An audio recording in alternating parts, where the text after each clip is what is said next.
Welcome to the Jesus Show. Not that one. Hola y bienvenidos a otro episodio del podcast Mámame los huevos, chupa mi verga y more verga. Yeah. Hey, welcome back to the show, everybody. Today's episode is going to be ran a little different because Allie, my producer's in the room with me. Say hello. Hi. I don't know if they can hear you. I think they can. Okay. Probably can. I had an idea that sometimes I think and say things that I don't necessarily, I'm not able to check. So I told Allie, I said, why don't you, actually, I think it was your idea. What? It could have been Allie's idea. Are you sure? Maybe. I think so. I'm going to give you credit. It was Allie's idea. She said, why don't I sit in on some of your episodes just so she can, if I say something, if I do something, I have somebody else in the room with me, maybe telling me, hey, don't do this, don't say that. And also, if I do say something, which I guess I said there are no 3D glasses for the Spider-Man ride last week, there is apparently, and I totally forgot. So, oops, my bad. Thank you to the producer. Also, I want to apologize once again. Last week, the show, the audio and the video were delayed. That was my fault. Allie started working. I think I said it on my Instagram. Allie started working again, which is stupid. I mean, she picked this job that she does for me, which is being the producer, pays her nothing at all. She does it out of the kindness of her heart. She chose a paying job to go to. She picked that over this. How stupid, right? So dumb. She should have told our flight attendant job, hey, listen, Jesse has this show now, which he's making no money off of. I'm going to stick with that because that makes sense, right? Right? That would make more sense. We're trying to navigate her going back to work with the show. And I mean, from here on out, it should run smoothly, but you guys know how the show runs. It's kind of half-assy. I don't know what the fuck I'm doing most of the time, So, whatever. Oh, let's do the follow me on. Hey guys, follow me on Instagram at TheJesusShowNTO. You can find me on Facebook. The Jesus Show, not that one. Hell yeah. I should know by now, right? I should know by now. TikTok, The Jesus Show, not that one. And YouTube, The Jesus Show, NTO, or not that one. You can type either one and it should come up. Allie is nice enough to put in the description of the show, on the audio and the video, she puts all my stuff on there. And if you go to my Instagram, you can click the link and it'll pop up. It'll direct you to my different social media stuff, and it will direct you to the YouTube channel. And that's it, right? Mm-hmm. Yes. Again, tell everybody. Tell your mom, tell your dad, tell your friends, tell your neighbors. Don't tell the people you don't like. Or no, you know what? Look, tell the people you don't like about the show. Tell me about them, and I'll talk shit about them. And you don't have to, because I can make it like I can go, there's this person that somebody told me about, and then they can hear themselves being berated by me and not by you. And if they go, hey, that show you told me about me? Yeah, that guy was talking shit about me, and then you can go, I don't even know. I don't know. Yo no sé qué está pasando. That's easy. All right. I want to show this off real quick because I got this very nice Cruz Azul official jersey worn by Mr. Pablo Aguilar. This was one of the jerseys he wore, I believe, in the CONCACAF tournament of clubs or something. What? I don't even know what the tournament's called. Anyways, so this past weekend, I went to, it just says CONCACAF. Love for our game. This past weekend, I went to Mexico City, and I got to see Pablo, my friend, win the championship with Cruz Azul. So before I left, I asked him, I have this thing where I usually ask my friends if they could, I tell them, hey, is there a way you can get me, not give me, I don't say, hey, give me. Sorry, there was something in the camera. I asked them for official jerseys. Usually I try to tell them, hey, the ones that, you guys wear on the field, like, just let me know, like, if you can get your equipment guy to get all the patches and stuff on it, I'll pay for it. I don't care. So again, that's another thing I'm very fortunate about, because not many people have that luxury. Like the jerseys AJ got me, he got me his home and away New England Revolution jerseys, and he even got the equipment guy to put the Luca Knows Heart symbol on the other side of the team patch. That's how AJ wears his jerseys. And I was like, fuck yeah, man, that's dope. And then this one, I asked Pablo before I left his house. I was like, hey, man, I feel weird asking my friends for shit. I just do, like, because I don't want them to think that I'm their friend just because they are who they are. And I don't want them to think that I'm only around to get stuff out of them. And I know I've had conversations with my friends before. I know they know that that's not the kind of person I am. But I feel awkward. I feel weird asking them for stuff. And one of my friends, Ernesto, when we were out there, I was out there with Jonah and Ernesto, and he goes, hey man, if you don't ask, you'll never know. Like, he could say yes, he could say no. And I went, yeah, I guess. So I just asked him, I said, hey, Pablo, do you have one of your jerseys from this past season that you wouldn't mind gifting me? I really appreciate it. If you can't, it's cool. Right away, boom, he pulls this one out. And I was like, whoa, dude, thank you very, very much. So now I have an official Pablo Aguilar Cementeros jersey. This one has the 8 stars. They just won their 9th championship as a club. So the next jersey I'll get will have the 9. So I'm gonna hang this up. Oh, I'm gonna have Ali hang it up for me, please. Over and back. So his jersey's with me for the rest of the podcast. Please, thank you very much. I appreciate that. Yeah, with his number out. Thank you. No, sure. Oh, that's right, because Ali wasn't wearing bottoms earlier, and she put pants on. Thank God. I haven't showered, and I look gross. Okay, cool. There you go. There's Pablo. Hey. Can you see it? Yeah. Thank you. So yeah, this weekend I went to go see Pablo, and it was a great experience. When they won, I don't even remember who they beat to move into the final.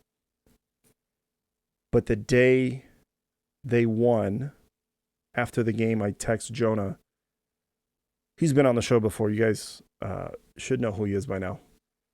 I texted Jonah. I said, hey, are we going to go to the game? And he texted me back almost immediately. He said, duh, of course.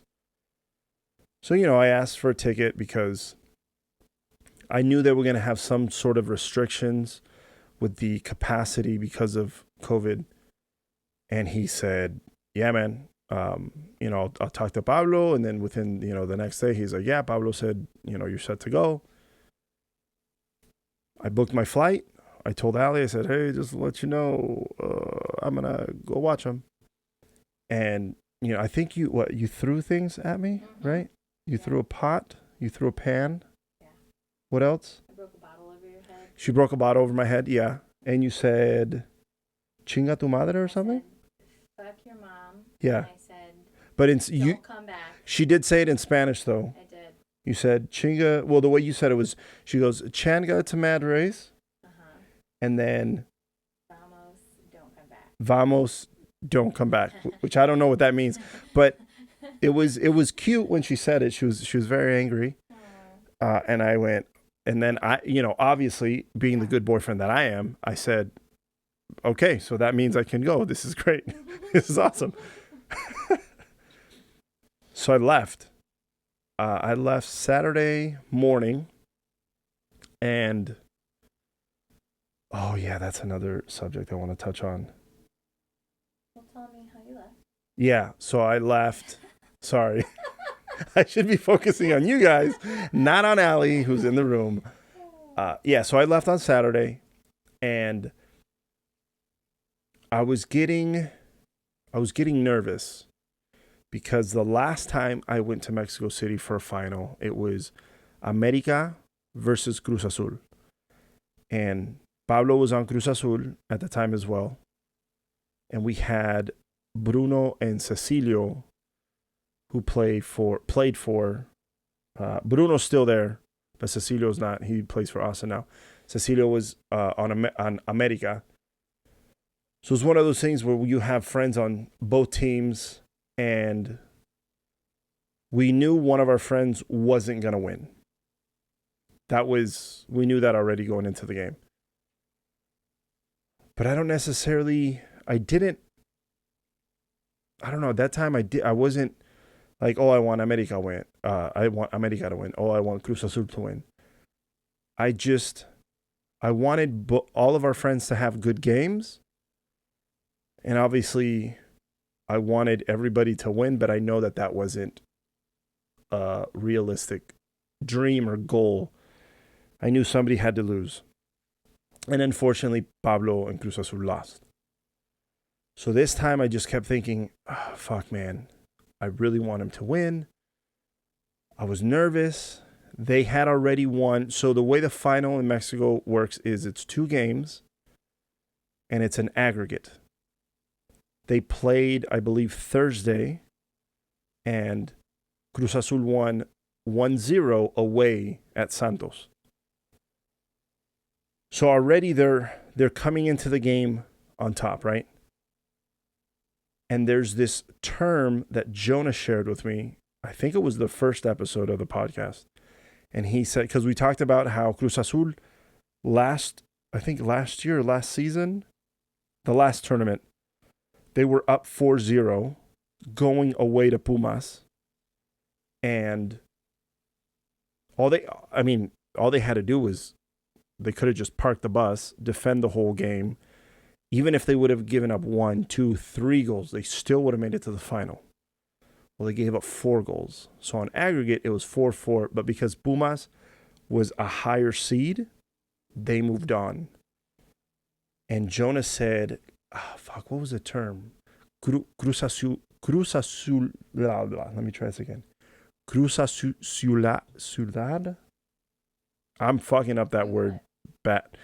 You're my Google person. Cruz Azuliar, I think that's how it is. Meaning that Cruz Azul fucks it up every time. So that kept going through my mind. So I'm at the airport in San Francisco. I'm waiting for my flight to Mexico City. Finally, I'm on the flight to Mexico City. And I'm going, and the whole time I'm just thinking, fuck, man, I hope they win. I hope they win. I hope they win. And then when we started landing in Mexico City, I felt this calm, okay. We touched down, and I'm like, all right, cool. Like everything's fine. Everything's going to be good. And then I meet up with Jonah and Ernesto. We went to, what was it called? I don't know, some restaurant. It was really cool. I hadn't seen Ernesto in a couple years. So it was really cool to see him. I hadn't seen Jonah in a couple months. And, we start, talking. We start having some carajillos, which if you've never had a carajillo, they're delicious. Están muy fabuloso. Carajillo. Thank you for sponsoring this portion of El Show. No, not really.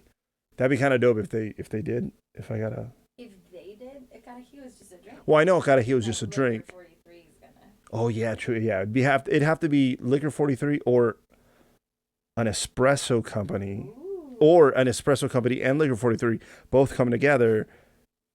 That would be dope. Anyways, if you guys have never had a Carajillo, have it. It's Liquor 43. I think it's what, a shot and a half? 2 shots? I think it's just a shot. 7 shots? It's a shot. Let's call it a shot of Liquor 43, a shot of espresso.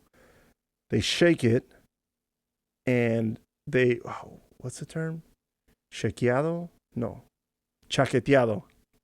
If you don't know what that means, look it up. Chaqueteado. Muy chaqueteado. Oh, wow. Well, it means like jerk off. Wow. Yeah. I learned that in Mexico City. Thank you, Jonah and Ernesto. So they shake it, they pour it over ice, and and listen, I hate fucking coffee, okay? I hate coffee.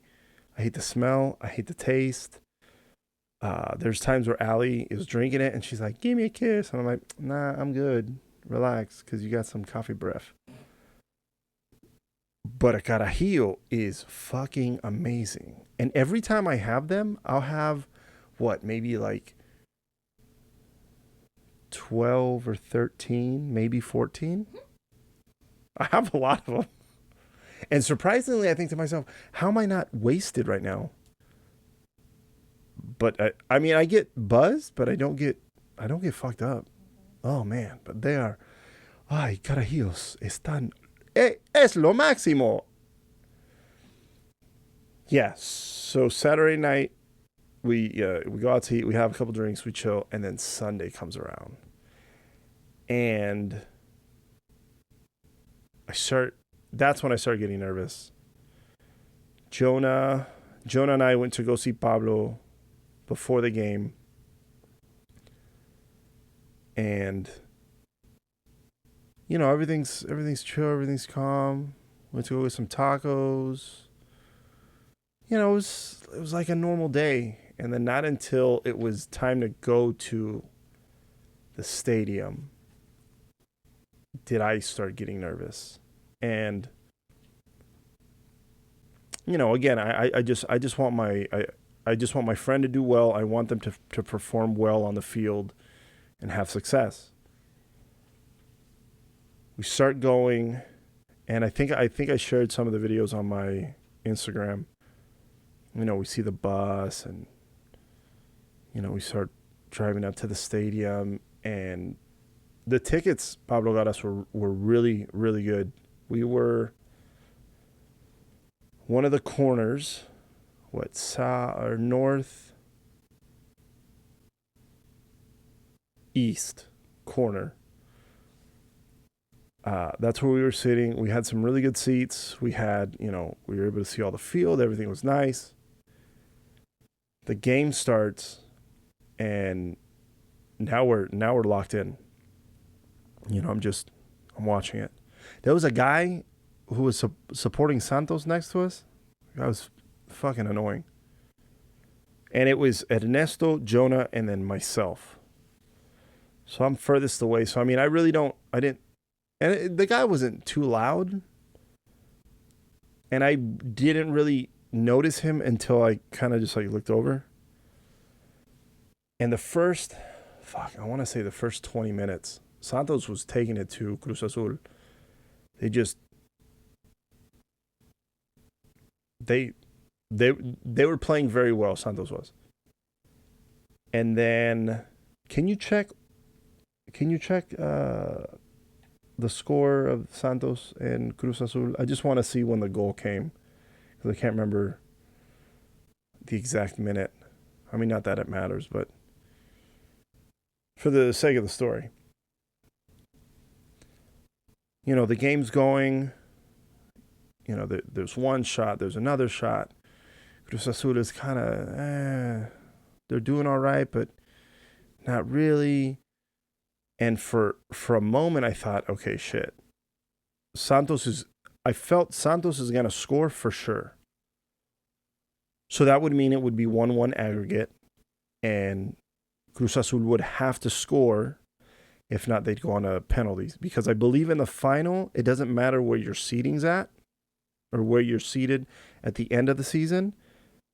If it ends on a tie, you go into extra time and then penalty kicks. What am I telling you? What minute was Santos' goal? 37. 37th minute? Mm-hmm. Okay. Yeah. You know, the game's going boom, boom, boom. And then in the 37th minute, Santos scores. And it was a good goal. But from my vantage point, looking at it, it didn't look like anybody was stepping and putting pressure on the guy. So he just had free range to shoot. He shot it, he curled it in. The moment it went in, I thought, fuck. And the guy next to us starts yelling because, you know, he's supporting the team. That makes sense. He's happy for his team. But Ernesto gets up and he sits over here on this side and he goes, I can't fucking stand that guy anymore. Well, yeah, makes sense. And Cruz Azul did have a couple good chances to score in the first half. I believe Juan, one of their defenders for Cruz Azul, he was up on a cross or on a corner kick, and he got his head on it, but the goalie blocked it. It was unfortunate that he didn't get it into one of the corners low and away from the keeper, but that was good. So goes in halftime 1-0, and now I'm just thinking, fuck, now they have to come back. And then me and Jonah and Ernesto start talking, and we're talking about who we believe should be subbed out, who's not playing well. And then comes the start of the second half, and a couple of those players that we said we would sub out, they got subbed out. So they got some fresh legs on for the second half. And within the start of the second half, Cruz Azul looked like a whole lot better than they did in the first half. And then when did Cruz Azul score their goal? 51st minute. So they're pushing, and then I believe it was, I think his name is Yoshimar. He passed it to the guy who scored. He gave a great assist. And the guy, who's the guy that scored? Jay Rodriguez. Yeah, that guy. I saw him later on that night. I know he's on the team, but I really don't know who he is. Anyways, he scores, and before they scored, it started raining a little bit. So the three of us, we got up, Ernesto, Joan, and myself, we got up and we were standing at there's these chairs, the chairs and the stands, and we can see above them, but we're under the roof enough that we're not getting rained on. So now we're watching the game through like there. We're not in our actual seats. And they score, and I'm looking. And when they start coming toward, because they were now shooting where we were. So the goal happened in the first half where we were sitting. So we got to see the Santos goal, and fuck, we don't want to see that. So then now the second half, now Cruz Azul is attacking the goal that we're closest to. So they start running, and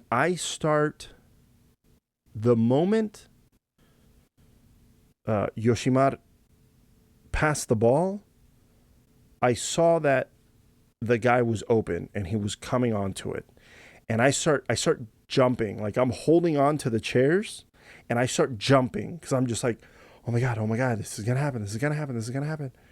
And he shoots the ball, and I stop, and the ball goes in, and everybody erupts. And we start going crazy. I'm jumping up and down. Me and Jonah are giving each other high fives. Me and Ernesto high fiving, and then I look over and I think, oh shit, are they going to call offsides? So then I'm like I'm trying to be the, hey, guys, relax. Don't celebrate too early. They might call offside. So the reffing crew checks it out, and the goal stands. After that, everything was looking good for Cruz Azul. They were defending better. They were attacking a lot better. Everything was going great. I don't know if I would say everything was going great. Everything was going their way at that point. And then towards the end of the game, there was a fight that ensued. Did I tell you that? No. There was a fight that ensued. Actually, you know what? Let me take a quick break. And we're back. Thank you to Carajillos for sponsoring this portion of the show. Thank you, Carajillo. Keeping you up all night for whatever you need. Carajillos es lo máximo. Okay, back to the story.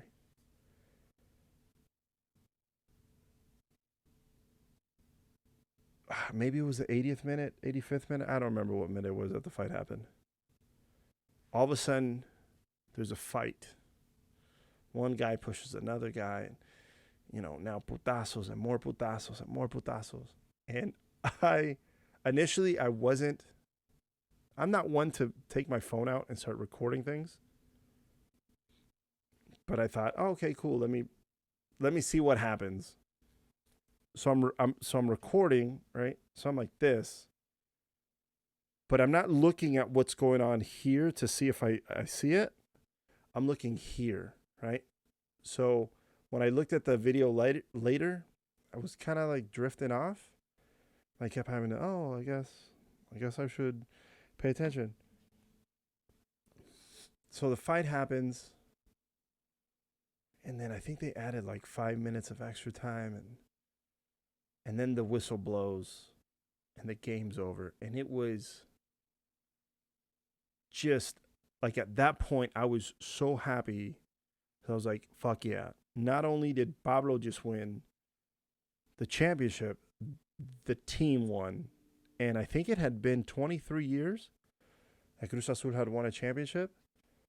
So that was, there was people around us that, they're crying. They're, just overjoyed. And I thought, man, that's really cool that, again, I'm very fortunate to be in the position that I am to be able to experience that moment. Later on, I find out that the coach for Cruz Azul won the last championship with Cruz Azul as a player in 97. And then now as a coach, he brought a championship back to the city or back to the team. So it's been 23 years, which I thought was amazing. And then the team before, I think, went like 75 years without a championship, and the coach brought them a championship. And then the team before that, I think, had waited over 100 years. I think 103 years was the number that I saw last. And he won them a championship. So this coach he's legit. And I'm hoping, I don't know, maybe a repeat. They repeat again as champions. That'd be kind of cool. But obviously we'll have to see see what happens this coming season. So they win. Everybody's super excited. And then after the game, we got to go to Pablo's house. And we got to spend some time with him because he was leaving on a trip that night. So we were there with him for a couple hours, just talking about the game, and he's telling us about. We asked him, hey, what happened with the fight? And I was like, oh, whatever happened. And what I'm about to tell you is public knowledge because you can see it on the video. So I'm not telling you something that I'm not telling you any inside information. He tells us, oh yeah, did you see I had a guy in a headlock? And we were like, no. And he goes, yeah, man, this guy, from the other team, I had him in a headlock. And we started laughing because we're like, whoa, really? And sure enough, I looked up some of the highlights from the game, and you can see Pablo, and he has one of the guys in a headlock. And I was like, oh, shit. That was hilarious. I for sure thought he would have gotten thrown out for that. But, thankfully he didn't. And I think there's plenty of time that has passed since that incident and now that nothing would happen. Yeah. And even that, nobody from the Liga MX is listening to this shit, so it doesn't matter. So Pablo's getting ready for his trip.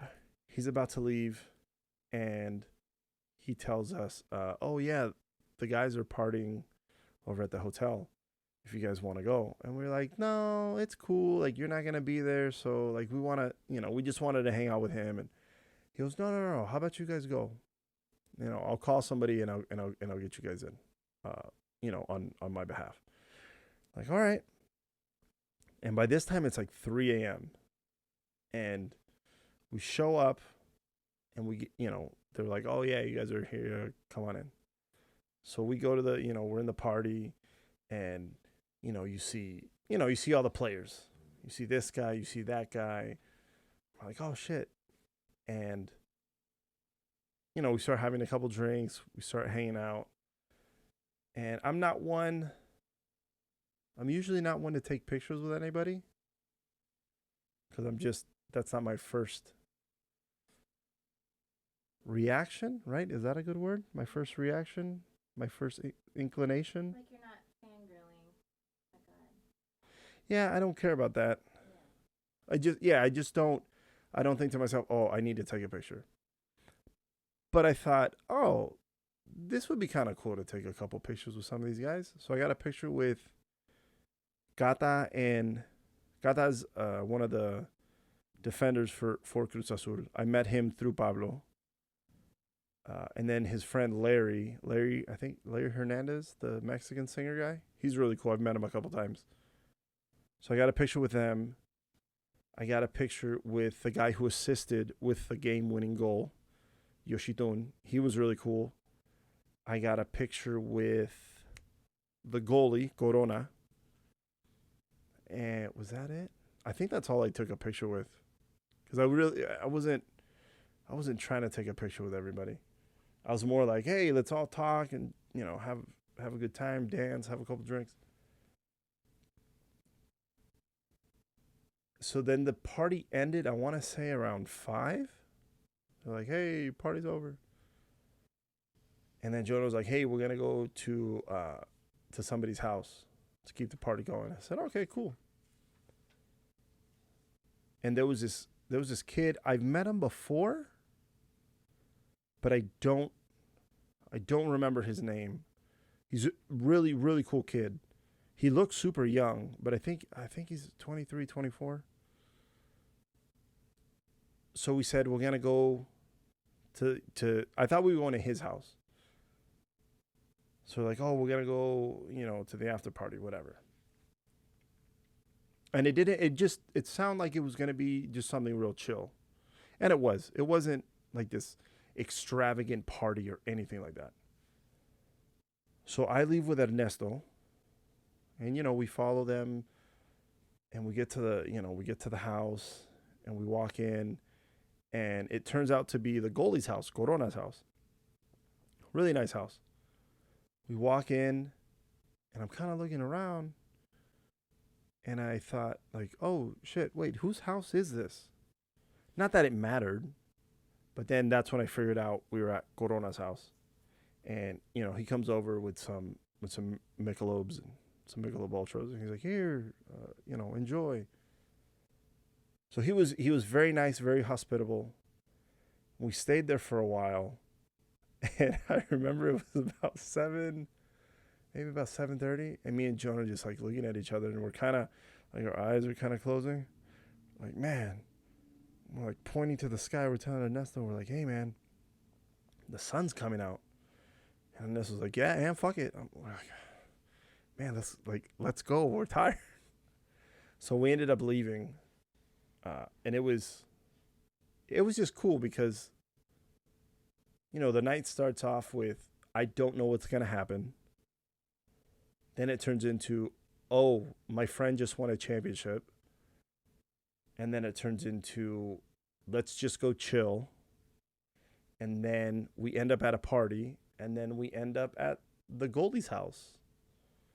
And then we went home. And I missed my flight. Huh? You went home at 8 a.m. Yeah, so we got home at 8. And my flight was supposed to be at 10 a.m. So I text Allie. And I tell her, I go, hey, I'm not going to make it home because I'm tired, a little delirious, and I'm going home tomorrow. So, which you were very happy about. I was so excited. You were actually more excited about me staying than when I left. She told me, stay as long as you want. I threw all your clothes out on the lawn. No, I thought you were happy. Yeah, I was happy. Oh, so you threw them? Yeah. But over the balcony. Like a party. Ah, yes. So she threw all my clothes over the balcony onto the grass patch we have outside in celebration that I was staying another day. Yeah. That was cool. But then, I got home the next day. And yeah, that was my Mexico experience, and that was really, really cool. And yeah. I'm just super excited that Pablo won, and super excited and very fortunate again that I was able to be a part of that. Now transitioning to something a lot different, which I wanted to talk about. Do you guys know who Yvette Nicole Brown is? If you guys don't know who she is, if you IMDb or even Google her name, I'm already getting emotional. It's okay. Man, I didn't think.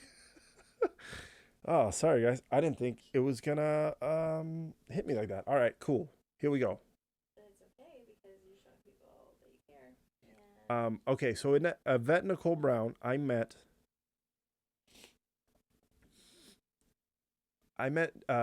Yvette through my friend Tone Bell, which he's a comedian and actor. He was doing a show. Oh, thank you. He was doing a show to help one of his friends, Brent, get ready for his special. This was, 5-6 years ago, maybe? And Yvette came out to the show, and Tone goes, oh, hey, this is my buddy Jesse. You know the joke about Chase Bank? And she goes, yeah. He goes, this is Jesse from the joke. That's him. And I went, hey, what's up? Me and her start talking, and I think we talked for about an hour or two, maybe closer to 2 hours. Just about any and everything. We just started talking as if when you haven't seen a friend in a long time, and then you just pick up where you left off. That's what it felt like. She was talking, I was talking. It just flowed. It was great. And then sometime towards the end of the interaction, of the conversation, I said, hey, by the way, I love you in Community.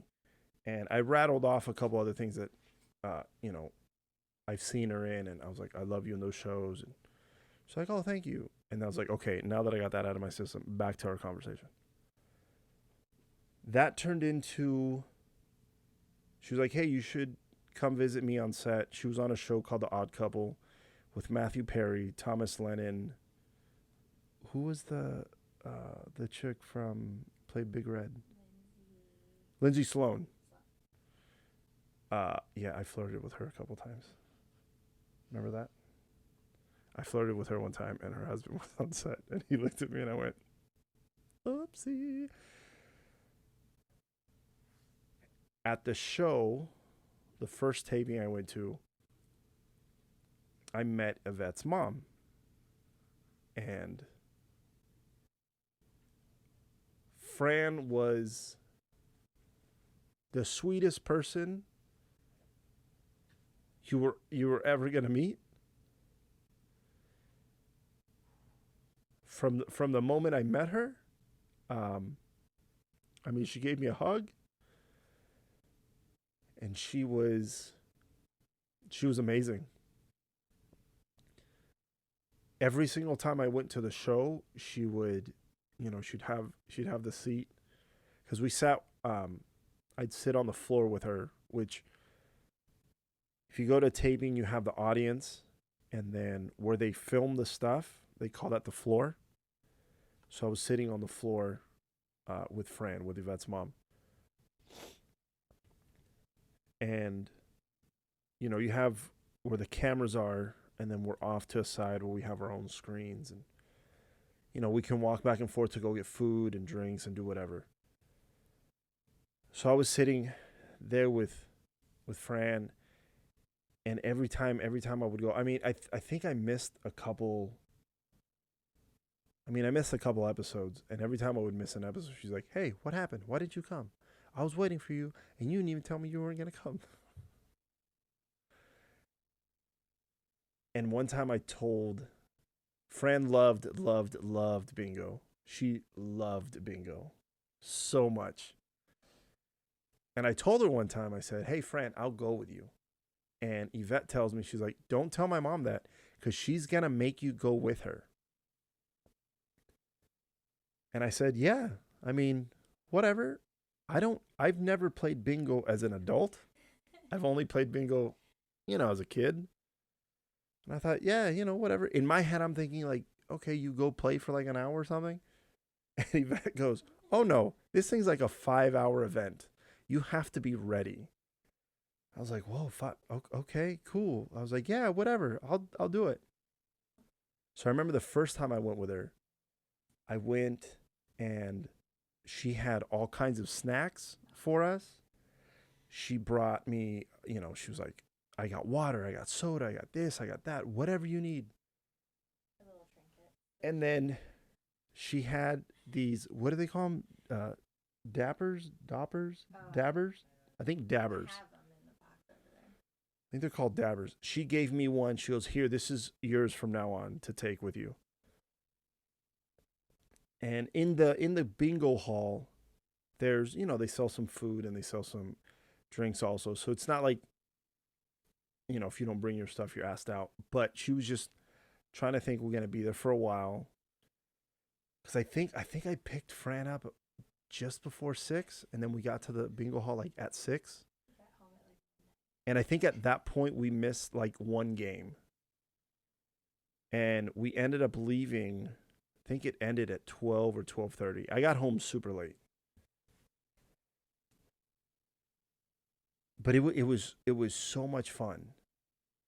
And I believe I went with her maybe 2 or 3 times after that. And then one time we took Allie. Same thing. We went. Oh, she went. We went to KFC before when I first went. She said, "Oh, there's these little sandwiches for like $1 or $2." She's like, "We'll get some of those and we'll take those so we have something to eat." She was very, very prepared. And I remember Yvette telling me, she goes, she says, thank you for going with my mom. I appreciate it. And I said, I had a blast. If it goes, "You did?"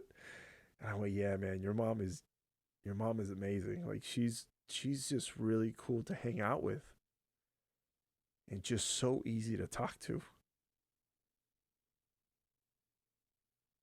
And it was I wish I would have done that more. And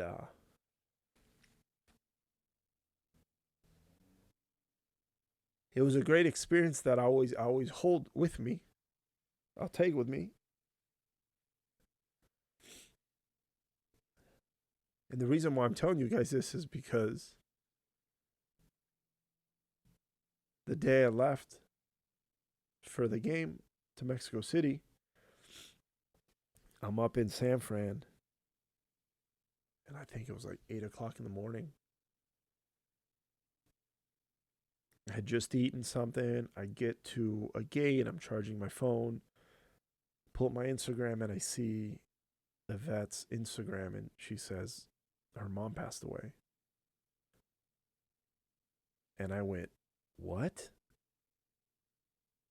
I didn't even know she was sick.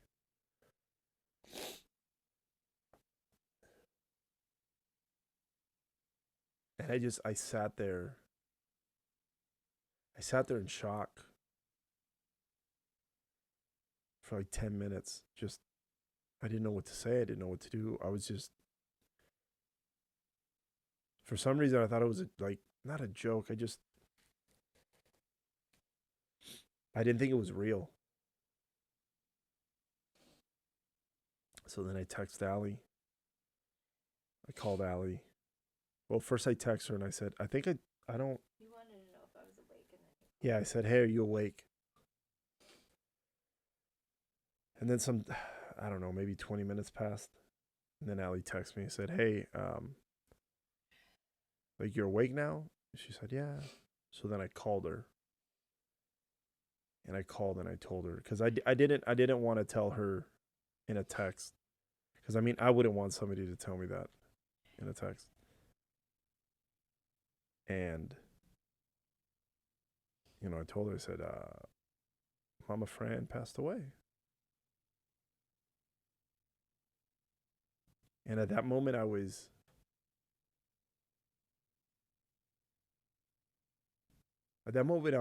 confused on how on how to feel,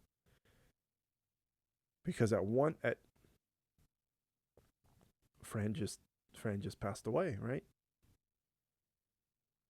So I'm feeling super sad. But I'm going to Mexico City to go see my friend potentially win championship, something that some players only achieve once in their lifetime. So I have this super high and super low moment, and I was like, man. I remember when I got on the flight, I was looking out the window for a while, and I felt like I was having a conversation with Fran. Just kind of telling her some of the things that I wish I would have had the opportunity to tell her.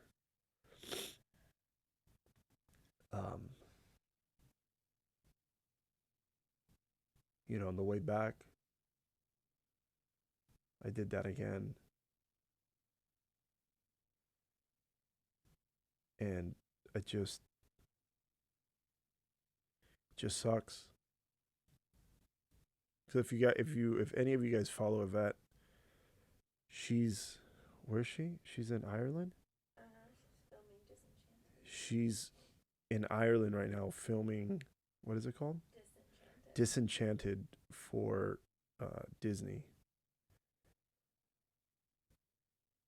So I started thinking about Yvette because she can't come home. Like she can't leave that. So I just thought, oh my God, how hard is it to just lose your mom, your best friend, and not be able to go home. So yeah, that was rough for me to process. I can't imagine what she's going through. Can't imagine what her family's going through. Anytime somebody, when a loved one passes away, it's never easy. I mean, I think I don't know if I shared with you guys before, but my grandfather passed away a long time ago. And even now, till this day, if I talk about him, I'll start crying because I miss him. But I just wanted to say something about Mama Fran because she was an amazing person. And the little lessons that I learned from her, I'm always gonna carry them with me. And I felt like saying something and sharing something about her.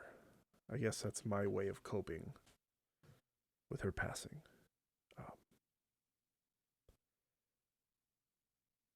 Yeah, I think that's where I want to end it. Mama Fran, we love you, we miss you, and just tell the people closest to you that you love them as much as you can every single day.